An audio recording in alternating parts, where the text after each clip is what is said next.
So, Dr. Shiva, I remember a while back you challenged Elizabeth Warren when she was running for re-election for the U.S. Senate during the debate that Elizabeth Warren had with Jeff Deal, which I believe he went on to run for governor as well. I remember there were protesters at that debate and they said, "Let Shiva debate." Let Shiva debate! Let Shiva debate! Let Shiva debate! Could you explain to everyone why did you choose to run for Senate and why did they prevent you from being on the debate stage? Right. So let's start with the first question. Sabrina, let me give you the background. I never believed in electoral politics ever, but I've always been a ground activist. I always believe in building bottoms up movements. When I first came to MIT in 1981, because of my background, where essentially poor white working people, Hispanics at MIT and blacks, very few of them at that time. So I had run for office for the MIT Students Body president. And at that time, you may remember in the early 80s, there was a guy called Jesse Jackson running. He was sort of the Bernie Sanders shill of the time, but we didn't know this at the time. So I learned a very early lesson. In 1984, if people go look at it, a guy called Ronald Reagan was running as a Republican and a guy called Walter Mondale was running as a Democrat. And there was this other guy, Jesse Jackson, who was presenting himself as anti-establishment. And he was creating what's called this rainbow movement. Jesse was speaking all the rhetoric. We're going to fight the establishment. We were all young idealist kids who came from working class backgrounds, had suffered injustice. MIT wanted minorities to fail because they wanted to say, see, these people are dumb. They can't make it. Forgetting that the inner cities never put in the infrastructure, which was what the original goal of the civil rights movement was, which was essentially hijacked by the Kennedys and Martin Luther King. And we can talk more about that. People like Malcolm X were actually made invisible. But what Jesse Jackson ended up doing was he had all these people thinking he was building a movement. And at the last minute on the floor of the Democratic Convention, he gives all of his votes to Walter Mondale, talking this nonsense about the lesser of two evils and gives a speech. And I heard through the grapevine that he was given a private plane for that. That was a deal that was made. Jesse would get paid off. But what me and all my activist friends realized was that you have the wings, the shoulders of the establishment, in this case, Reagan on the right and Mondale on the left. But the establishment cannot fly without its wings yapping stuff once in a while to keep the masses entertained. And at that time, people like the Democratic Socialists of America or ACORN, where the wing of the left saying enough stuff to keep people excited. They would even attack Mondale, but at the last minute, they corral all these people like sheep back into the one wing. The Tea Party was the equivalent on the right. So I never wanted to vote because I realized these guys are all scumbags, but I believe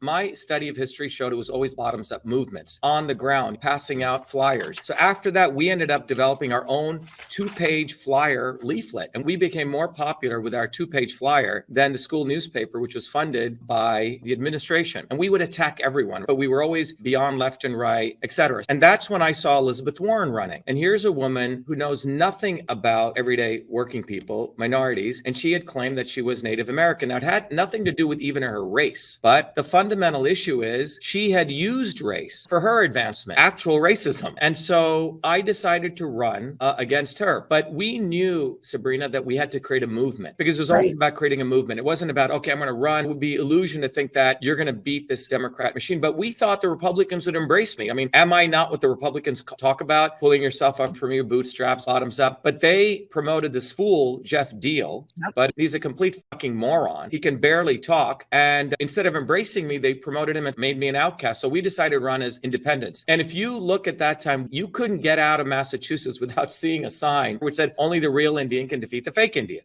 In fact, we had a bus. We had this huge banner on the bus. I get a letter from the city of Cambridge saying, oh, you must remove that banner from the bus. It's violating building codes. It's not on my building, it's on my bus. So anyway, I take them to federal court on my own. We sue them and they drop the case. So we win that. But the reality was, here's a woman who frankly knows nothing about the real injustices that take place to people of color. And she was assuming this and got all of the accolades or whatever, even her entrance into Harvard out of that. So that slogan became very interesting because we would hand out flyers at Whole Foods, which typically the people who go there all look like Elizabeth Warren. And we would hand out a flyer or we would collect signatures. We had to collect 20,000 signatures to get on the ballot. And this will lead to the issue with what occurred with the debate. Now, so I'm running as an independent. This doofus Deal, dirty Deal we called him, is running as a Republican and Elizabeth Warren as Democrat. Now, in order for an independent to get on the ballot, you need to collect 20,000 signatures individually of people that want to nominate you. And we actually went and collected those signatures. By the way, we never saw Jeff Deal or Elizabeth Warren's people ever collecting signatures. So I'm convinced they have a backroom sweatshop. They just forge forged signatures. This is my conclusion, because we never saw them ever out there, Sabrina. And if you remember, in 2020 was when COVID was taking place. We actually collected all 25,000 signatures because our people went on the ground, collected them. And this time, the Republicans, again, hate me. They decide to run a guy. The only thing they had was a guy with the last name O'Connor. That's all they had. That was their weapon. This isn't a primary. We had 3,000 volunteers. You couldn't leave Massachusetts without seeing these big signs. Dr. Shiva, we'd raised $2 million, $1, $5 donations. We were everywhere. 25,000 lawn signs, 10,000 bumper stickers. And this other guy didn't have anything. And I never believed, by the way, Sabrina, in election fraud. Some people said, Dr. Shiva, the only way you're going to lose this primary is if they cheat you. I said, that doesn't occur. It was like the back of my mind, but not real. And on September 1st, 2020, the results come in and I win in Franklin County, where it's all hand counted paper ballots by 10 points. And in every other place it was 60-40, 60-40,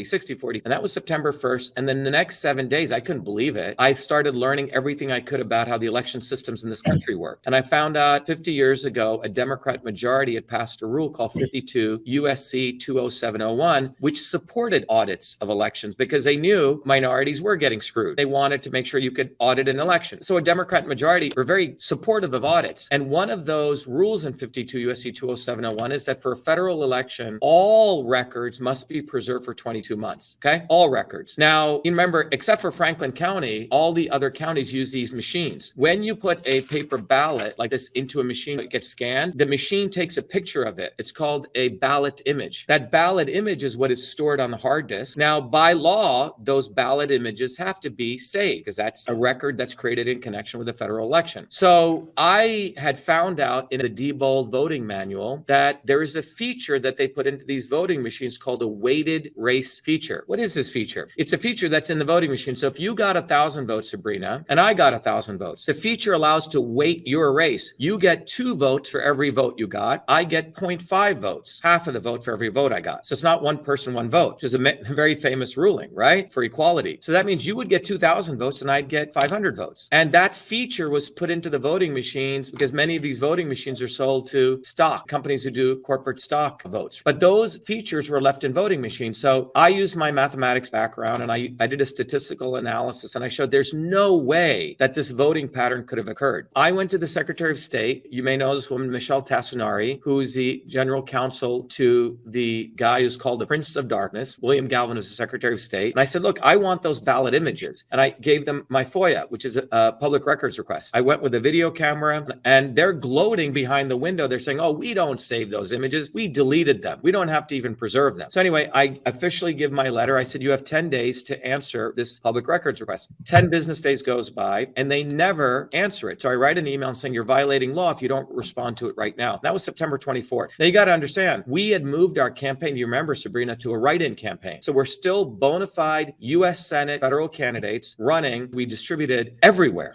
2 million cards, which said stop election fraud, Dr. Shiva for Senate write-in. So I'm still running. I'm on Twitter, which is the platform for politics. So I tweet out Massachusetts deleted ballot images because in the communications I have with the Secretary of State, I said, where are the ballot images? We don't have to send them to you. I said, show me the law. She doesn't write back the law. She gives me something else. I said, you violated federal law. Those 4 emails, and I do a tweet. I said, Massachusetts violated federal law, deleted over 1 million ballot images, which they had done. They're admitting that. Well, I get thrown off Twitter within 24 hours. But I was saying a factual statement. Ballot images were deleted. So when I get thrown off, they have these fake fact-checking companies, which the social media companies hire to validate. And that fake fact-checking company says ballots were never deleted. I never said ballots. I said ballot images. And then they said Dr. Shiva was thrown off when we contacted the Secretary of State. And this was in Reuters, I believe. And then they said the Secretary of State told us the government, that's what the Secretary of State is, had contacted Twitter to silence Dr. Shiva. It wasn't Twitter did this on their own. First time in history, the government contacts a social media company to silence a political candidate who was criticizing government. This is a foundation of the First Amendment. Political speech is the most protected form. We're supposed to be able to say stuff against the kings, against this government. That's why we have the First Amendment. So I knew I had a First Amendment lawsuit. I couldn't find any lawyer, Sabrina, because they all want to be friendly with the government so they get their deals. So I had to file the lawsuit on my own in federal court. So I filed a lawsuit saying this is a First Amendment violation. Now that's a lawsuit. Now something even harder to get in front of the court is something called a preliminary injunction, where you're telling the court, hey, Your Honor, not only do I have a First Amendment case, but I need you to act on this now. I'm still running. Like, I need to be back on Twitter. That's why I get the word out. I'm off the most important platform. Well, the judge decides to accept our hearing, which is unheard of. Judges do not like PI hearings, because if they accept a PI hearing, they're doing it because they believe you have a meritorious lawsuit. That's the only reason. I go into court by myself facing 3 Harvard lawyers from the Secretary of State. The judge had me address a very important thing called the Blum test, but I had done the homework and I had written a pretty good brief, and the judge had me argue that. The Blum test is to show that this was state action, that Twitter didn't do it on its own. It was compelled by government to do it. Twitter could throw me off because they have First Amendment rights too. But I argued that successfully, and the judge was quite impressed. The Attorney General, the Harvard-trained lawyer from the Secretary of State, Adam Hornstein, he thought this case was done. He didn't even bother preparing for it. So the judge reams him out. He goes, this guy's not even a lawyer, and you're not even prepared. What kind of lawyer are you? So that takes place. So I proved the theoretical framework, and then we start cross-examining the social media director of the Secretary of State's office, because we wanted to find out how I was thrown off. This is critical. So the judge says, so what happened? She goes, oh, we saw him putting out these tweets saying ballots were being deleted, which was not true. I said ballot images. She left out the word images. She goes, well, we were very upset. And the judge says, so what did you do? Oh, we contacted Twitter. And he goes, oh, how did you do that? Oh, we have a portal. And he goes, what do you mean?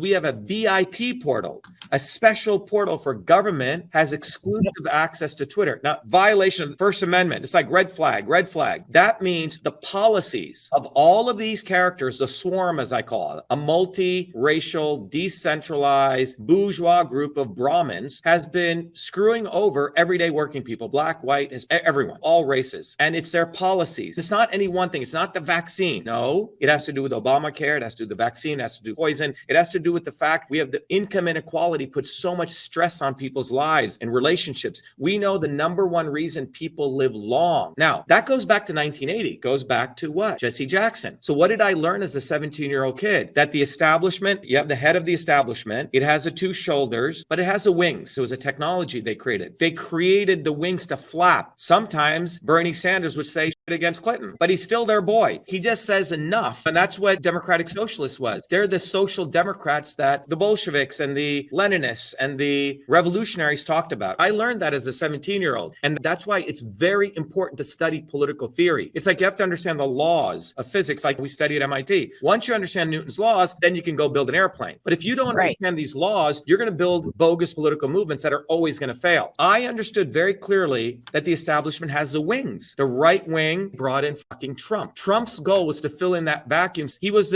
Bernie Sanders of the right. Bernie Sanders was the Trump of the left. And this is a very important dynamic. If you go back to the late 1800s and the early 1900s, militant people scaring the shit out of the establishment, not with guns. Bottoms up movements led by women, blacks and whites. In 1920s, there's a picture in Times Square of blacks and whites, massive million protesters. All of that's been wiped out of American history. These powerful bottoms up movements is why Franklin Roosevelt was forced to eliminate child labor, forced to give infrastructure, clean water, the 8-hour workday. 8 American workers were shot by the National Guard in Milwaukee, Wisconsin. 4 American workers were hanged in Haymarket Square fighting for the 8-hour workday. All of this has been removed from American history. And in commemoration of those workers, throughout the world, it was called International Workers' Day. May Day. May Day originated in commemoration honoring American workers. Everywhere else, May Day is celebrated except here. It's a disgrace. Reagan changed it to Law Day. So the establishment has always wanted to remove the ferocity of the American working class when they rise up, blacks and whites. And it was those movements that ensured when GDP grew between 1900 to 1970, which it did grow, every wage group's wages increased. But in 1950, this scumbag on the right called McCarthy branded all of these movements as communists, as though they were being remote controlled from Russia. And you can see Charlie Chaplin had to leave the United States. Great fighter, great artist too. So the right wing comes in and they scare all these workers. You will never say workers unite, as though workers unite is owned by Karl Marx. It's existed since the time of Pharaoh. And then the left was taken over by fake misleaders like the Kennedys and the Hoffas. So these true bottoms up organic movements, many led by women, like in Lowell, Massachusetts, etc. Between 1900 and 1970, over 150 million people took to the streets to strike in really powerful working class movements. But by 1970, they're obliterated. The unions are taken over top down by the quote unquote social democrats, and the right right wing takes over Wall Street and telling people, if you ever build a bottoms-up movement, you must be a socialist communist. The only way we change this is not relying on them, not waiting for these freaking people to do anything. It's going to be us building the movement bottoms up. So it's really about you. And the great thing is we've created the entire infrastructure of Truth, Freedom, Health. Our run for political office gives everyone the opportunity to participate. So go to Shiva for President, volunteer. If you want to donate, great. But when you donate, I give you lots of gifts to support your educational process. But remember, there will be no movement without the right political framework. And that framework, that theory, the science we've built at truthfreedomhealth.com to inspire you guys to get off your butts and get educated, or you'll continue to be enslaved. Truthfreedomhealth.com, ShivaForPresident.com.